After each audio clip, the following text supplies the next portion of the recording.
ನೀನೇನಾದ್ರೂ ಅಪ್ಪಿ ತಪ್ಪಿ ಅಂಜಲಿಗೆ ತಾಳಿ ಕಟ್ಟಿದಿದ್ರೆ ನಾನು ಸತ್ತೇ ಹೋಗ್ಬಿಡುತ್ತೆ. ಬಿಡ್ತು ಅನ್ನಿ ಮೇಡಮ್, ನಾನು ಅಂಜಲಿಗೆ ತಾಳಿ ಆದರೂ ಕಟ್ಟೋದಕ್ಕೆ ಆಗ್ತಾಯ್ತಾ? ನನ್ನ ಜೀವ ಮೇಡಮ್, ನೀವು ನಿಮಗೋಸ್ಕರ ನನ್ನ ಜೀವನನೇ ಕಟ್ಟಿಟ್ಬಿಟ್ಟಿದ್ದೀನಿ. ಆದರೂ ನಿಮ್ಮ ಧೈರ್ಯ ಮೆಚ್ಕೋಬೇಕು ಮೇಡಮ್. ಅಲ್ಲ, ನನ್ನ ಮೇಲೆ ನಂಬಿಕೆ ಇಟ್ಟು ನಮ್ಮ ಪ್ರೀತಿಗೆ ಚಾಲೆಂಜ್ ಹಾಕಿ ಗೆದ್ದಿದ್ದಾರಲ್ಲ, ಸೂಪರ್ ನೀವು. ಸೂಪರ್ ನಾನಲ್ಲ, ನೀನು. ಯಾಕಂದ್ರೆ ಚಾಲೆಂಜ್ ಹಾಕಿದ್ ನಾನು, ಆದ್ರೆ ಗೆದ್ದಿದ್ದು ನೀನು. ಆದ್ರೂ ಸಾಹೇಬ್ರಿಗೆ ಆ ಹುಡುಗಿ ತಾಳಿ ಕಟ್ಟ ಅನ್ಸುತ್ತೇನೋ, ಅದಕ್ಕೆ ಕೊನೆ ಮೂಮೆಂಟ್ ವರ್ಗು ಸುಮ್ಮನೆ ಇದ್ದಿದ್ದು. ಮೇಡಮ್, ನಾನು ಕೊನೆ ಮೂಮೆಂಟ್ವರೆಗೂ ಸುಮ್ಮನೆ ಇದ್ದಿದ್ದು ದೀಪಕ್ ಬರಲಿ ಅವ್ನ ಮುಂದೆ ಎಲ್ಲ ಸತ್ಯ ಹೇಳೋಣ ಅಂತ. ಏನು ಮೇಡಮ್ ಈಗಲೂ ಹಿಂಗೆ ಹೇಳ್ತಾ ಇದ್ದೀರಾ? ನನಗೆ ಗೊತ್ತು, ನಾನು ಸುಮ್ಮನೆ ತಮಾಷೆ ಮಾಡ್ದೆ ಅಷ್ಟೇ. ಸರಿ ಸರಿ, ಈಗ ನಾನು ನಿನ್ನ ಜೊತೆ ಮಾತಾಡಬೇಕು. ನಾನು ಅವಾಗಿಂದ ಅಪ್ಪ ಎಲೆಕ್ಷನಲ್ಲಿ ಗೆಲ್ಲೋದಕ್ಕೆ ಏನೇನು ಮಾಡಬೇಕು, ಏನೇನು ಮಾತಾಡಬೇಕು ಅಂತೆಲ್ಲ ಒಂದಿಷ್ಟು ಪಾಯಿಂಟ್ಸ್ ಬರ್ಕೋತಾ ಇದ್ದೆ. ನಾವು ಅಪ್ಪನ ಹತ್ರ ಮೋಟಿವೇಶನ್ ಸ್ಪೀಚ್ ಕೊಡಿಸ್ಬೇಕು, ಕಾಲೇಜ್ಗೆ ಹೋಗಿ ಕ್ಯಾಂಪೇನ್ ಮಾಡಬೇಕು. ಸುಬ್ಬು, ಏನು ಕಾಲೇಜ್ ಕ್ಯಾಂಪೇನಾ? ಹೌದು ಸುಬ್ಬು, ನಾವು ಇವತ್ತಿನ ಯೂತ್ಸ್ನ ಕವರ್ ಮಾಡಬೇಕು. ಇವತ್ತಿನ ಯೂತ್ಸ್ಗೆ ನಾವೇನೇನು ಮಾಡಬೇಕು ಅಂತ ಅನ್ಕೊಂಡಿದೀವಿ ಅಂತ ಅವ್ರಿಗೆ ಅರ್ಥ ಮಾಡಿಸಿದ್ರೆ ನಾವು ಖಂಡಿತ ಗೆಲ್ತೀವಿ. ಅಯ್ಯೋ ಸುಮ್ಮನಿರಿ ಮೇಡಮ್, ಈಗಿನ ಕಾಲದಲ್ಲಿ ಯೂತ್ಸ್ ಅಂತ ಹೇಳ್ತಾ ಇದ್ದೀರಲ್ಲ, ಅವರೇ ಎಲೆಕ್ಷನ್ ರಜಾ ಸಿಕ್ಕಿದ್ರೆ ಸಾಕು ಟ್ರಿಪ್ಪು ಅಂತ ಹೋಗ್ಬಿಡ್ತಾರೆ ಮೇಡಮ್. ಓಟ್ ಹಾಕೋದಕ್ಕೆಲ್ಲ ಬರಲ್ಲ ಅವರು. ಇದೇ ನಾವು ಮಾಡೋ ದೊಡ್ಡ ತಪ್ಪು. ಈ ಥರ ಅನ್ಕೊಂಡು ನಾವು ಇವ್ರನ್ನೆಲ್ಲ ನೆಗ್ಲೆಕ್ಟ್ ಮಾಡಿಬಿಡ್ತೀವಿ. ಹಂಗಾಗಬಾರ್ದು. ನಮ್ಮ ಮಾತು ಕೇಳಿ ಅವ್ರು ಬಂದು ಓಟ್ ಹಾಕ್ಲೇಬೇಕು. ಆ ಥರ ನಾವು ಅವ್ರಿಗೆ ಮೋಟಿವೇಟ್ ಮಾಡಬೇಕು. ಅಪ್ಪ ಗೆದ್ರೆ ಅವರು ನಾವೇ ಗೆದ್ದಿದ್ದೀವೇನೋ ಅನ್ನೋ ಥರ ಖುಷಿ ಪಡಬೇಕು. ಹಾಗೆ ಮಾಡ್ಬೇಕು ನಾವು. ಬರೀ ಅಷ್ಟೇ ಅಲ್ಲ, ನಮ್ಮ ಕ್ಷೇತ್ರದಲ್ಲಿ ಎಲ್ಲೆಲ್ಲಿ ಮಹಿಳಾ ಓಟ್ ಜಾಸ್ತಿ ಇದೆ ಅಂತ ನಾನೆಲ್ಲ ನೋಟ್ ಮಾಡ್ಕೊಂಡ್ಬಿಟ್ಟಿದ್ದೀನಿ. ಅಲ್ಲಿಗೆ ಹೋಗಿ ಏನು cooker, fan, washing machine, fridge ಇದೆಲ್ಲ ಕೊಡ್ಬೇಕಾ? ಅದೆಲ್ಲ ಕೊಡೋದು ಕೊಂಡ್ಕೊಳ್ಳೋದಕ್ಕೆ. ನಾವು ಪ್ರಜೆಗಳನ್ನ ಕೊಂಡ್ಕೊಳ್ಳೋಷ್ಟು ದೊಡ್ಡವರಲ್ಲ. ಪ್ರಜೆಗಳಿಗೆ ಸೇವೆ ಮಾಡೋದಕ್ಕೆ ನಾವಿಲ್ಲಿರೋದು. ಇದನ್ನೆಲ್ಲ ತಗೊಂಡು ಓಟ್ ಹಾಕೋದಿದ್ರೆ ಗೆದ್ದವರು ಜನಗಳ ದುಡ್ಡನ್ನ ಬಡ್ಡಿ ಸಮೇತ ವಸೂಲಿ ಮಾಡ್ತಾರೆ. ಇದನ್ನೆಲ್ಲ ನಾವು ಅವ್ರಿಗೆ ತಿಳಿಸಿ ಹೇಳಬೇಕು. ಏನು ಮೇಡಮ್ ಇಷ್ಟೊಂದು ತಿಳ್ಕೊಂಬಿಟ್ಟಿದ್ದೀರಾ? ನನಗೆ ಅನ್ನಿಸ್ತಾ ಇದೆ ಯಜಮಾನ್ರ ಬದಲು ನೀವೇ ಭಾಷಣ ಕೊಟ್ಬಿಟ್ರೆ ಯಜಮಾನ್ರು ಗೆದ್ಬಿಡ್ತಾರೆ ಅಂತ. ಆದರೂ ಅಪ್ಪ ಗೆಲ್ಲೇಬೇಕು ಸುಬ್ಬು. ನಾವೆಲ್ಲರೂ ಸೇರಿ ಅಪ್ಪಂಗೆ ಮತ್ತೆ ಗೆಲ್ಲಿಸ್ಬೇಕು. ಅಪ್ಪ ಮತ್ತೆ ಜನಗಳ ಸೇವೆ ಮಾಡಬೇಕು. ಹೌದು ಮೇಡಮ್, ನಿಮ್ಮ ಮಾತು ಕೇಳಿ ನಂಗೆ ತುಂಬ ಖುಷಿ ಆಗ್ತಾ ಇದೆ. ಆದರೆ ಇದೆಲ್ಲ ಆಗೋದಕ್ಕೂ ಮುಂಚೆ ನಾವು ಫಸ್ಟು ನಾಮಿನೇಷನ್ ಫೈಲ್ ಮಾಡಬೇಕು.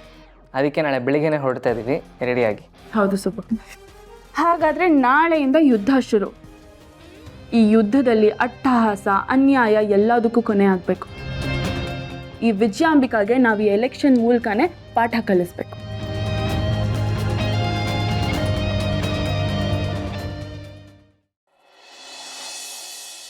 ಈ ರಾಜ್ಯಕ್ಕೆ ಮುಖ್ಯಮಂತ್ರಿ ಆಗಬೇಕು. ಮೊದಲನೇ ಮಹಿಳಾ ಮುಖ್ಯಮಂತ್ರಿ ಆಗಬೇಕು ನಾನು. ಅದಕ್ಕೆ ನನಗೀಗ ಕರೆಕ್ಟಾಗಿ ಒಂದು ಸ್ಥಾನ ಸಿಕ್ಕಿದೆ. ಅದೇ ನನ್ನ ಮುಂದಿನ ಗುರಿ ಮಾಡಿ. ಖಂಡಿತ ನಿನ್ನ ಆಸೆ ನೆರವೇರುತ್ತೆ ಮಾವ್. ಇಷ್ಟು ದಿನ ನಿನ್ನ ಅರ್ಥ ಮಾಡ್ಕೊಳ್ದೆ ತುಂಬಾನೇ ನೆಗ್ಲೆಕ್ಟ್ ಮಾಡ್ಬಿಟ್ಟೆ. ಆದ್ರೆ ಯು ಆರ್ ಜೀನಿಯಸ್. ನೀನ್ ಏನು ಅಂತ ಪ್ರೂವ್ ಮಾಡ್ಬಿಟ್ಟಿದೀಯ ಮಾಮ್. ಮಾಡಿ, ನನಗೆ ಈಗಲೇ ನಿನ್ನ ಅವಶ್ಯಕತೆ ತುಂಬ ಜಾಸ್ತಿ ಇರೋದು. ಐ ನೀಡ್ ಯು ಸಪೋರ್ಟ್ ಮಾಡಿ. ನೋಡು, ಏನೇ ಆದರೂ ಈ ಎಲೆಕ್ಷನಲ್ಲಿ ನಾವೇ ಗೆಲ್ಲಬೇಕು. ಜನರ ಓಟು ನಮಗೆ ಸಿಗಬೇಕು. ಅದು ದುಡ್ಡು ಕೊಟ್ಟಾದರೂ ಸರಿ, ಅಥವಾ ಕೈ ಮುರಿದೋ ಏನೇ ಮಾಡಿದ್ರೂ ಸರಿ, ಓಟೆಲ್ಲ ನಮಗೆ ಬೀಳಬೇಕು. ನೋಡು, ನೀನು ಸ್ವಲ್ಪ ಪೊಡಿ ರೌಡಿಗಳನ್ನ ರೆಡಿ ಮಾಡು. ಎಲ್ಲ ಕಡೆ ಪ್ರಚಾರ ಮಾಡಬೇಕು. ಯಾವ ಓಟು ಮಿಸ್ ಆಗಬಾರ್ದು.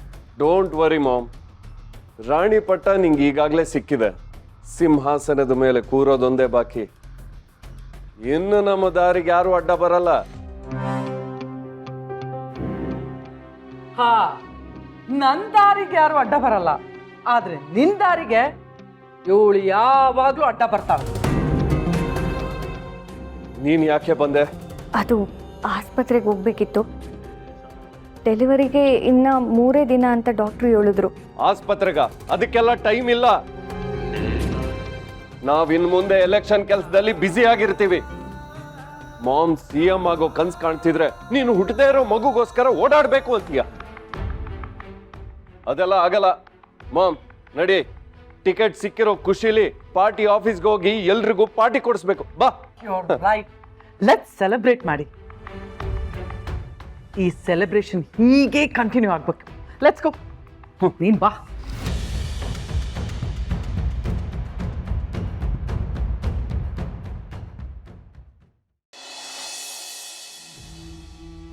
ಧನು, ನಿನ್ನನ್ನು ಆಗ್ಲಿಂದ ನೋಡ್ತಾ ಇದ್ದೀನಿ. ಮುಖದಲ್ಲಿ ಏನೋ ಒಂಥರ ಬೇಜಾರು, ಮನಸ್ಸಲ್ಲಿ ಏನೋ ಒಂಥರ ಗೊಂದಲ. ಏನಾಯ್ತು? ಏನಿಲ್ಲ ಕಣಮ್ಮ. ಏನೇನು ಇಲ್ಲ. ನಿನ್ನ ಮುಖ ನೋಡಿದ್ರೆ ಗೊತ್ತಾಗ್ತಿದೆ ಮನಸ್ಸಲ್ಲಿ ಏನೋ ಗೊಂದಲ ಇಟ್ಕೊಂಡು ಒದ್ದಾಡ್ತಿದ್ಯಾ ಅಂತ. ಅದೇನು ಅಂತ ನನ್ನ ಹತ್ರ ಹೇಳ್ಬಾರ್ದಾ? ಅಮ್ಮ, ನನಗೆ ನಮ್ಮ ಸುಬ್ಬುದೇ ಯೋಚನೆ ಆಗಿದೆ ಕಣಮ್ಮ. ಸುಬ್ರಹ್ಮಣ್ಯನ ಬಗ್ಗೆನಾ? ಅವನು ಆರಾಮಾಗಿ ಮನೆಗೆ ಬಂದಾಯ್ತಲ್ಲ, ಇನ್ನೇನು ಯೋಚನೆ? ಹಾಗಲ್ಲಮ್ಮ, ನಮ್ಮ ಸುಬ್ಬು ನಮಗೋಸ್ಕರ, ಈ ಮನೆಗೋಸ್ಕರ ಎಷ್ಟು ಕಷ್ಟಪಟ್ಟಿದ್ದಾನೆ, ದುಡ್ದಿದ್ದಾನೆ. ಯಜಮಾನರು ಅಧಿಕಾರದಲ್ಲಿ ಇರಲಿ ಇಲ್ಲದೆ ಇರಲಿ ಯಾವಾಗಲೂ ಅವ್ರಿಗೋಸ್ಕರ ದುಡ್ದಿದ್ದಾನೆ. ಆದರೆ ಈಗ ಯಜಮಾನ್ರೇ ಬೇರೆ ಮನೆಗೆ ಹೋಗಿದ್ದಾರೆ. ಈಗಲಾದರೂ ನಮ್ಮ ಸುಬ್ಬು ಅವನ ಜೀವನಾನ, ಹೆಂಡ್ತಿನ ಚೆನ್ನಾಗಿ ನೋಡ್ಕೊಳ್ಳಿ ಅಂತ ಆಸೆ ಕಣಮ್ಮ. ಅಯ್ಯೋ, ಇಷ್ಟನಾ? ಸುಬ್ರಹ್ಮಣ್ಯನ ಹತ್ರ ನಾನು ಆಗಲೇ ಮಾತಾಡಿದ್ದೀನಿ. ನೀನು ಶ್ರಾವಣಿಯಮ್ಮ ಒಟ್ಟಾಗಿ ಸಮಯ ಕಳೀರಿ ಅಂತ ಹೇಳಿದ್ದೀನಿ, ಮತ್ತೆ ಹೇಳ್ತೀನಿ. ಅಮ್ಮ, ಹಾಗೆ ಇನ್ನೊಂದು ಮಾತು. ಏನೇ ಅದು? ಅದು ಯಾಕಮ್ಮ ನಮ್ಮ ಸುಬ್ಬು ಬೇರೆ ಕಂಪ್ನೀಲಿ ಒಳ್ಳೆ ಕಡೆ ಕೆಲಸ ಮಾಡಬಾರ್ದು? ಅದೇ ಬೆಳಗ್ಗೆ ಹೋಗಿ ಸಂಜೆ ಬರೋ ಥರ. ಆಗ ನೆಮ್ಮದಿನೂ ಇರುತ್ತೆ, ದುಡ್ಡು ಬರುತ್ತೆ. ಬೇಕಾದರೆ ನಾನು ಕೆಲ್ಸಕ್ಕೆ ಹೋಗ್ತೀನಿ, ಶ್ರಾವಣಿ ಮೇಡಮ್ ಅವರು ಓದ್ಕೊಂಡಿದ್ದಾರೆ, ಅವರು ಕೆಲ್ಸಕ್ಕೆ ಹೋಗ್ತಾರೆ. ಆವಾಗ ನಮ್ಮ ಮನೆ ಬಂಗಾರದಂಗೆ ಇರುತ್ತಲ್ವೇನಮ್ಮ? ಈಗ ಅಂಥದ್ದೇನೇ ಆಗಿದೆ, ಈಗಲೂ ನಾವೆಲ್ಲ ಚೆನ್ನಾಗೇ ಇದ್ದೀವಲ್ವಾ? ಈಗೇನೋ ಚೆನ್ನಾಗಿದ್ದೀವಿ ಕಣಮ್ಮ, ಮುಂದೆ ಏನು ತೊಂದರೆ ಆಗಬಾರ್ದು ಅಂತ ಹೇಳ್ತಿದ್ದೀನಿ. ತೊಂದ್ರೆನಾ? ಯಾರಿಗೆ? ಏನು ತೊಂದ್ರೆನೇ? ಈ ಥರ ಒಗಟಾಗಿ ಮಾತಾಡೋ ಬದಲು ಸರಿಯಾಗಿ ಬಿಡಿಸಿ ಹೇಳು. ಇಷ್ಟು ದಿನ ನಾವೆಲ್ಲರೂ ನೆಮ್ಮದಿಯಾಗಿದ್ವಿ.